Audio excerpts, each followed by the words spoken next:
Hello, dear friends. How are you? Hope all of you are happy and healthy also. Yes. Dear friends, we are discussing on module number 7 media writing. Here we discussed on the types of mass media and journalistic writing. In journalistic writing, we discussed on the writing editorials. What is an editorials? And also we discussed on the importance of editorials, purpose of editorials, structure of editorials and types of editorials, and prerequisites of editorial writing. In prerequisites of editorial writing, we focus that good command over English language is very necessary in editorial writing. Well developed vocabulary, craftsmanship, constant practice, and judicious use of language. It is also very important. Planning and outline of the draft is also one of the important aspects. So विद्यार्थी मित्र मैत्रिणींनो, आपण journalistic writing बघितलं, ज्याच्यामध्ये writing editorials म्हणजे काय किंवा editorials म्हणजे काय, त्यामध्ये त्याचं एडिटोरियलचं महत्त्व काय आहे, पर्पज ऑफ एडिटोरियल्स असेल किंवा स्ट्रक्चर ऑफ एडिटोरियल्स असेल, त्याचं स्ट्रक्चर काय असतं संपादकीय लेखाचं किंवा त्याचे प्रकार काय आहेत, पर्पज, फॉर्म, कंटेंट आणि लेवल यांच्यावर बेस्ड असे काही आपण टाईपसुद्धा बघितले आणि एडिटोरियल रायटिंगसाठी आवश्यक असणारे काही गुण आहेत ते सुद्धा बघितलेले आहेत. सो आजच्या या आपल्या लेसनमध्ये आपण किंवा आजच्या या व्हिडिओमध्ये पुढचा त्या ठिकाणी सब टॉपिक बघतो किंवा या युनिटमधला पुढचा topic editing for print and online media. Print आणि ऑनलाईन मीडियामध्ये काम करण्यासाठी काही एडिटिंग करावं लागतं किंवा इथे या ठिकाणी एडिटिंग हा विषय खूप महत्त्वाचा असतो. प्रिंट मीडियामध्ये काम करत असताना त्या ठिकाणी काम करणाऱ्या माणसाला किंवा तिथे जॉब करणाऱ्याला एडिटिंग येणं अत्यंत आवश्यक आहे. The skill of drafting and composition are essential for editorial writing. We studied it in journalistic writing. Journalistic writing आपल्याला करायचं आहे, एडिटोरियल रायटिंग करायचं आहे, तर ड्राफ्टिंग स्किल आणि कंपोजिशन रचनात्मक कार्य करता आपल्याला, रचनात्मक लेखन करता आपल्याला आलं पाहिजे आणि खूप गरजेचं आहे. And also we also need to edit written or typed matter or the news sent by reporter. या ठिकाणी बघा, we also need to edit written or typed matter.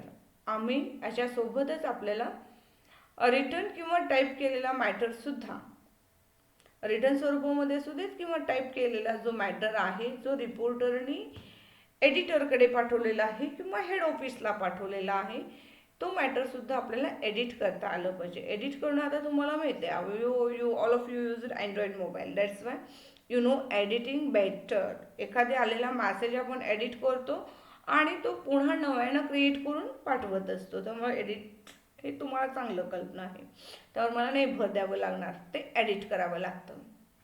The matter need to be checked for errors in spelling, grammar, syntax and punctuation.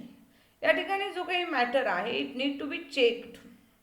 हे matter जो रिपोर्टरकडून आलेला आहे तो check करावा लागतो. कुठल्या चेक करायचं म्हणजे नेमकं काय करायचं, spelling mistakes, whether there is spelling mistakes or syntactic mistake or punctuation mistakes, यामधलं काही त्यामध्ये आहे का, त्या न्यूजमध्ये रिपोर्टरनी पाठवलेल्या न्यूजमध्ये किंवा ज्यांनी कार्यक्रम घेतला त्यांच्याकडून जो न्यूज रायटिंग करून आलेला आहे त्यामध्ये स्पेलिंग मिस्टेक आहेत का बघितलं पाहिजे, तपासून घेतलं पाहिजे. ते ग्रामरमध्ये म्हणजेच काही सिंथेटिक स्ट्रक्चर चुकीचं आहे का हे बघितलं पाहिजे. अँड पंक्च्युएशन मार्क योग्य ठिकाणी, at right place, right punctuation use केलं आहे का, फुल स्टॉप असेल, कॉमा आहे, पंक्च्युएशन म्हणजे आपल्याला माहिती आहे full stop, comma, exclamatory marks, question marks, inverted comma, double inverted comma और ब्रॅकेट्स, असे अनेक गोष्टी, कोलन आहे, सेमिकोलन आहे, या सगळे पंक्च्युएशन मार्क्स व्यवस्थित यूज केले गेलेले आहेत का. To be made newsworthy and fit in a available space. To be made newsworthy, आणि हे न्यूजवर्दी आहे का, योग्य अशी बातमी आहे का, फिट इन अवेलेबल स्पेस, अगदी अवेलेबल स्पेसमध्ये त्या ठिकाणी बसलेलं आहे का, किंवा ते बसवण्यासाठी गरजेचं आहे. जी न्यूज, जो मॅटर रिपोर्टरकडून आलेला आहे तो एक बातमीच्या पद्धतीने तो बनवला पाहिजे. आणि फिट इन अवेलेबल स्पेस, आपल्याला माहिती आहे आपण लांब लचक बातमी लिहून दिलो 2 पानाची तर 4 ओळींमध्ये बातमी पेपरामध्ये दिली जाते, म्हणजेच ती काय केली जाते, द न्यूज एडिटेरियल. सो ती बातमी वाटली पाहिजे, शॉर्ट बट स्विच, आणि फिट इन अवेलेबल स्पेस, वर्तमानपत्रामध्ये जेवढी जागा अवेलेबल आहे तेवढ्याच जागेत त्या ठिकाणी शॉर्ट आणि स्वीट अशी ही बातमी बनवून आपल्याला बसवता आली पाहिजे. Role of editor is to increase the comprehensibility of news matter and catching. What is the role of editor here? To increase the comprehensibility. Comprehensibility आकलन क्षमता. ते न्यूज वाचता क्षणी सर्वसामान्यांना बातमी कळाली पाहिजे, समजली पाहिजे, ती बातमी आकलन झाली पाहिजे. So increase the comprehensibility. Role of editor is to increase the comprehensibility of the news matter. त्या बातमीची आकलन क्षमता वाढवली पाहिजे, म्हणजेच वाचताक्षणी लक्षात आली पाहिजे. Catching. Catching means to make attractive. बातमी कशी पाहिजे, समोरच्या त्या ठिकाणी बातमी आपल्याला अट्रॅक्टिव्ह असली पाहिजे, अट्रॅक्ट करणारी असली पाहिजे. Sometime rewriting may be necessary. बऱ्याच वेळा बातम्या हे व्यवस्थितपणे त्या ठिकाणी लिहून दिल्या जात नाहीत. बातमी जे कोणी कार्यक्रम करणारे तरुण मंडळ असतील, एखादी संस्था असते, एखादी ग्रामपंचायत असते, अशी त्या ठिकाणी लांबलचक खूप मोठी बातमी लिहून दिलेली असतात. एखादी तरुण महिला मंडळ आहे, बचत गट आहे, अशा ठिकाणी व्यवस्थित पद्धतीनं बातमीचं लेखन केलं नसतं. So there is a necessity to rewrite the matter of the news. So rewriting, if necessary, then editor should rewrite it. Matter can be simplified for clarity of meaning. Matter should be simplified for the clarity of meaning. अगदी त्या ठिकाणी matter रिरायटिंग करत असताना बातमीचं त्या ठिकाणी सोप्या पद्धतीने ते मांडलं पाहिजे, सोपं केलं पाहिजे. फॉर क्लॅरिटी ऑफ मीनिंग, त्या बातमीचा अर्थ कळला पाहिजे, त्या ठिकाणी सोप्या पद्धतीने ते मांडलं गेलं पाहिजे.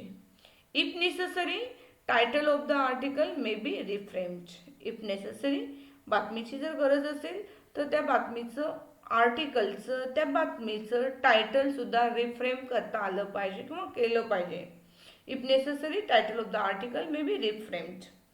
Editor tries to bridge the gap between the sender and the receiver.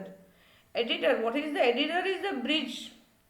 Tries to bridge the gap between sender means news reporter and receiver means your reader. Reader आणि त्या ठिकाणी रिपोर्टर यांच्यामधला जो एक गॅप असतो तो गॅप भरून काढण्याचं काम एडिटर करत असतो.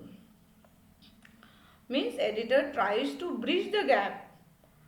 बातमी पाठवणारा, बातमी वाचणारा यांच्यामधला एक ब्रिज हा एडिटर असतो, किंवा ब्रिज बनण्याचा, तो गॅप भरून काढण्याचा प्रयत्न आणि ब्रिज तयार करण्याचं काम एडिटर आपल्या लिखाणातून करत असतो, आपल्या या न्यूज एडिटिंग करून करत असतो. Our knowledge and skills related to spelling, punctuation, precise writing are useful in editing.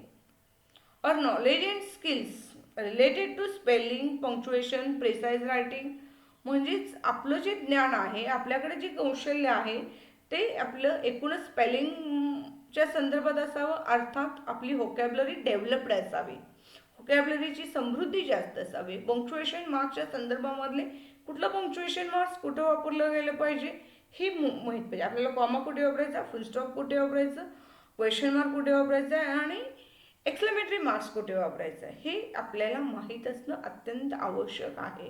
And precise writing. Precise writing म्हणजेच काय, शॉर्ट नोट आपल्याला काढता आले पाहिजेत किंवा शॉर्ट बट स्वीट असं रायटिंग आपल्याला करण्याचं स्किल एडिटिंगमध्ये महत्त्वाचं आहे. Skills related to spelling, punctuation, precise writing हे खूप महत्त्वाचे आहेत. Our knowledge skill both are related with the spelling, punctuation, precise writing are very useful in editing. Okay, the next slide says that the English language used in news items, articles and advertisements in newspapers should be correct in terms of spelling. The English language used in news items. जी news आयटममध्ये किंवा न्यूजमध्ये वापरली जाणारी इंग्रजी भाषा आहे, ज्याच्यामध्ये articles and advertisements in newspaper should be correct in terms of spelling. त्यामधले न्यूज असतील किंवा आर्टिकल्स असतील, ॲडव्हर्टाइजमेंट्स असतील, म्हणजेच न्यूजपेपरमध्ये येणारे सर्व त्या ठिकाणी लेख असतील, बातम्या असतील किंवा advertisements. News items, articles, advertisements. या ठिकाणी आर्टिकल्स म्हणजे लेख, न्यूज आयटम न्यूज आहेत, ॲडव्हर्टाइजमेंट्स न्यूजपेपरमध्ये येणारे ॲडव्हर्टाइजमेंट्स असू देत, should be correct in terms of spelling. तिथं स्पेलिंग करेक्ट वापरलं पाहिजे. चुकीचं स्पेलिंग आपण कन्फ्यूज होता कामा नये.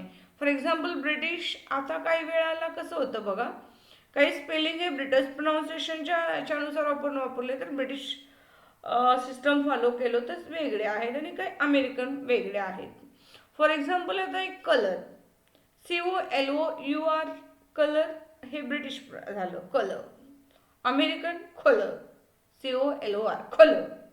हे कलर आणि कलर म्हणजे ह्यातला जो फरक आहे, आपण साधारणपणे इंडियामध्ये किंवा आपण सर्वजण ब्रिटिश त्या ठिकाणी रायटिंग फॉलो करतो किंवा ब्रिटिश सिस्टम फॉलो करतो. तर या ठिकाणी बिहेवियर शब्द घ्या, OUR जिथं जिथं येतो, OR असेल, जिथं जिथं येतं तिथं तिथं हा यूचा गॅप दोन्ही अमेरिकन लँग्वेजमध्ये आपल्याला पाहायला मिळतो. OUच्या ठिकाणी तिथे फक्त O यूज केलं. किंवा काही कॉन्ट्राडिक्शन्स असतात, शॉर्टकट आपण वापरतो. फॉर एक्झाम्पल आय हॅवच्या ऐवजी या ठिकाणी ॲपेस्ट्रॉफी देऊन आपण I have, I can't, I can नॉटच्या ठिकाणी कांट, डू नॉटच्या ठिकाणी डोंट, आय एमच्या ठिकाणी एम, अशा पद्धतीने हे वापरले जातात. बिटवीन सुद्धा वेगळ्या पद्धतीनं आपण BET अपेस्ट्रॉफी करून त्या ठिकाणी वर एन टाकलेलं असतो. अशा काही वेगळ्या पद्धतीनं त्या ठिकाणी हे मांडण्यात येतात. याचाही चांगला अभ्यास आपल्याला असला पाहिजे. Then punctuation marks. Punctuation marks आपण अगदी विस्तृत स्वरूपामध्ये बघणार आहोत. त्या पंक्च्युएशन मार्क्समध्ये कोणकोणते मार्क्स येतात, अगदी फुल stop, question mark, inverted comma, single, double inverted comma, brackets आले, कोलन, सेमिकोलन, एक्सक्लेमेटरी मार्क्स, सगळे त्या ठिकाणी मार्क्स आपण या ठिकाणी बघणार आहोत. And the tools required. मग आणखीन आपल्याला सोबत साधन काय पाहिजे बरं एडिटोरियलचं काम करत असताना? अ स्टँडर्ड डिक्शनरी ऑफ इंग्लिश. इंग्रजी भाषेची एक चांगली स्टँडर्ड क्वालिटीची डिक्शनरी पाहिजे किंवा स्टँडर्ड रायटिंग असणारी डिक्शनरी आपल्यासोबत असावी. थ्रेझस म्हणजेच या ठिकाणी काय एक ज्ञानकोश आपला सोबत असावा किंवा आपलं ज्ञानकोश चांगलं असावं. अँड अ रेड पेन, आणि त्या ठिकाणी मार्किंगसाठी रेड पेन असावेत. साधारणपणे या ठिकाणी एडिटिंग आणि प्रिंट करत असताना इतक्या गोष्टी फोकस करणं आपण अपेक्षित आहे. सो आता आपण बघतोय पुढे पंक्च्युएशन मार्क्स. कुठलं पंक्च्युएशन मार्क्स कधी काय वापरण्यात आलेलं आहे आत्ता तुम्हा सर्वांसमोर त्या ठिकाणी काही पंक्च्युएशन मार्क्स आपल्या स्क्रीनवर दिसत आहेत. स्क्रीनमध्ये आपण बघितलं तर पंक्च्युएशन मार्क्स पहिल्यांदा फुल स्टॉप दिसतो, फुल स्टॉपला पेरेज सुद्धा असं म्हटलेलं आहे. क्वेश्चन मार्क दिसतो, कोटेशन मार्क दिसतो, अपेस्ट्रॉफी आहे, कॉमा आहे, हायफन आहे, एक्सक्लेमेशन पॉइंट आहे, कोलन आहे, पॅरेंथेसिस आहे म्हणजेच ब्राउंडेड ब्रॅकेट्स आहेत आणि सेमिकोलन सुद्धा आहेत. याच्या खालच्या बाजूला सुद्धा आपण ते कुठे वापरावे, काय करावे याचंही थोडंसं नियम आहे, पण ती अक्षरं क्लिअर नाही दिसत तुम्हाला, म्हणून मी थोडंसं पुन्हा पुढच्या पेजकडे जाते आहे. यामध्ये तुम्हाला सगळे सिम्बॉल्स व्हेरी क्लिअरली दिसतात, पूर्ण क्लिअर आहेत. कारण मी 2-3 पिक्चर मांडण्याचा प्रयत्न केला, पण ज्यावेळी मी रंगीत घेते त्यावेळेला तो अक्षरं फुटली जात आहेत किंवा पुसट दिसत आहेत. They are not clear. That's why I am you at last take the black and white picture of punctuation marks. You should looking first comma. Comma is to separate a phrase. It is used to separate a phrase. एखादी phrase वापरण्यासाठी किंवा अर्ध वाक्य संपले आणि पुढे आपण काही मांडतोय, then we use comma. Then semicolon. Where we use semicolon? Semicolon आपण या ठिकाणी वापरतो. Semicolon between short and closely related clauses not connected by the conjunctions. There we use semicolons. For example, to err is human, to forgive divine. Between short and closely related clauses. Related clauses आपण जिथं वापरत असतो तर तिथं ते clause connect करण्यासाठी conjunction न वापरता सेमिकोलन वापरण्यात येतं. इट इज कॉमा, हे semicolon. It is colon. Third नंबरला कोलन आहे. कोलन कुठे वापरतो आपण? Between two main clauses of which the second explains enlarges on or follows from the first. Between two main clauses, दोन main क्लॉजेसच्या मध्यभागी second colon clause explain करण्यापूर्वी colon हा वापरला जातो. Okay. Then full stop.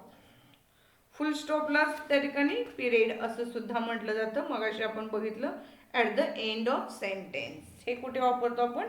At the end of sentence. Then exclamatory marks. At the end of सेंटेन्सच exclamatory marks वापरलं जातं. पण एक्सक्लेमेटरी मार्क्स हे वापरत असताना कुठे वापरलं जातं? ज्याचं उद्गारार्थी वाक्याच्या शेवटीच. हां, instead of a full stop.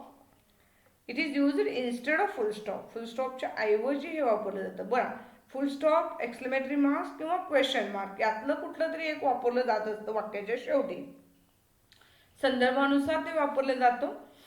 Instead of a full stop, to show that the speaker or writer is very angry, disappointed or surprised. Writer असेल किंवा स्पीकर आहे, खूप अँग्री आहे, डिसअपॉइंटेड आहे किंवा सरप्राइज्ड आहे किंवा खूप आनंदी आहे, ही दाखवण्यासाठी एक्सक्लेमेटरी मार्क्स वापरलं जातं. Question mark at the end of interrogative sentence. Interrogative सेंटेन्सच्या शेवटी क्वेश्चन मार्क, एक्सक्लेमेटरी सेंटेन्सच्या शेवटी एक्सक्लेमेशन मार्क आणि विधानार्थी असर्टिव्ह सेंटेन्सच्या पुढे full stop. Then inverted comma. Before inverted comma apostrophe. Apostrophe indicates the possessions. It indicates possessions. For example, John's car, Anita's book. षष्ठी ज्याला आपण इथं म्हणत असतो त्या पद्धतीने apostrophe s हे वाक्याच्या शब्दाच्या वरच्या बाजूला त्या ठिकाणी दिलं जातं आणि पुढे यस हा प्रत्यय बऱ्यापैकी येत असतो.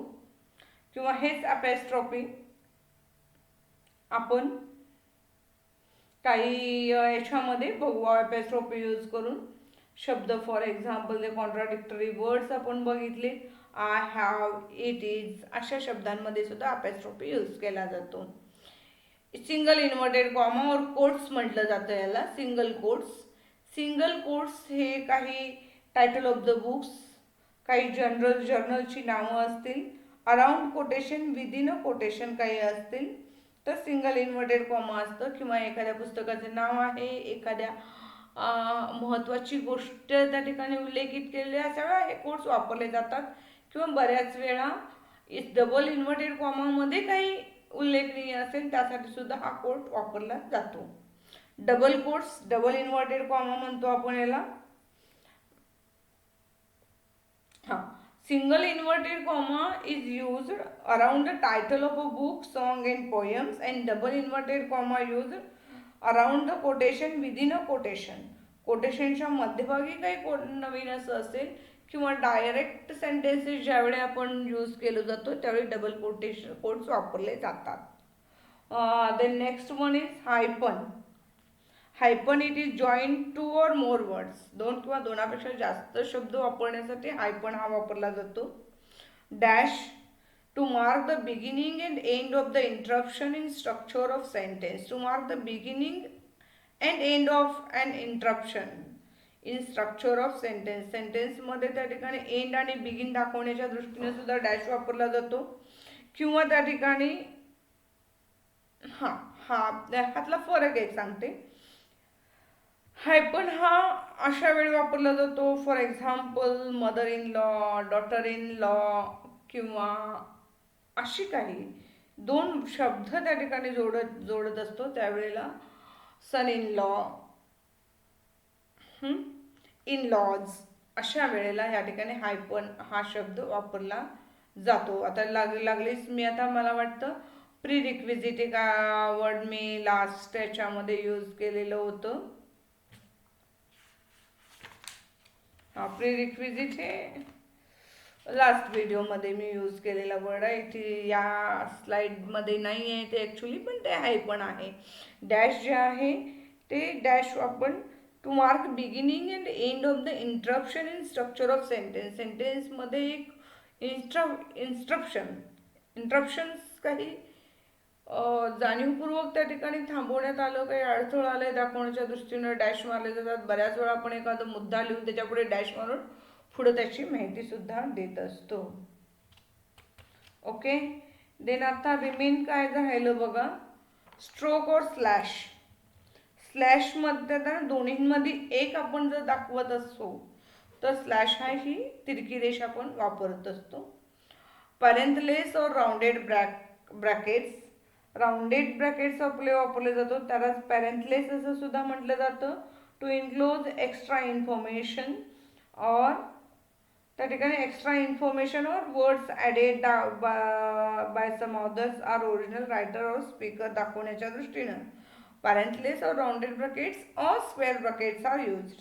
काही त्याच्याच विषयी दुसरी माहिती सांगण्याच्या दृष्टीनं. आता मगाशी मी बघा फर्स्ट स्लाइडमध्ये आपण जर गेलो तर मॅटरच्या पुढच्या बाजूला न्यूज हे ब्रॅकेटमध्ये घेतले. ग्रामरच्या पुढे त्याच्यात कुठल्या ग्रामर म्हणजे सिंटॅक्स हे दाखवण्यासाठी आपण ब्रॅकेट यूज केलेले आहेत. असे हे ब्रॅकेट्स दाखवण्यासाठी सुद्धा वापरले जातात.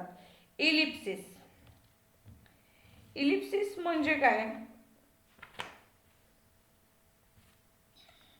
इलिप्सिस हे केव्हा वापरलं जातं बघा, काही गाळलेलं आहे दाखवण्यासाठी. तुम्हाला माहिती आहे fill in the blanks dot dot dot टाकलं जातं त्यालाच इलिप्सिस असं म्हटलं जातं.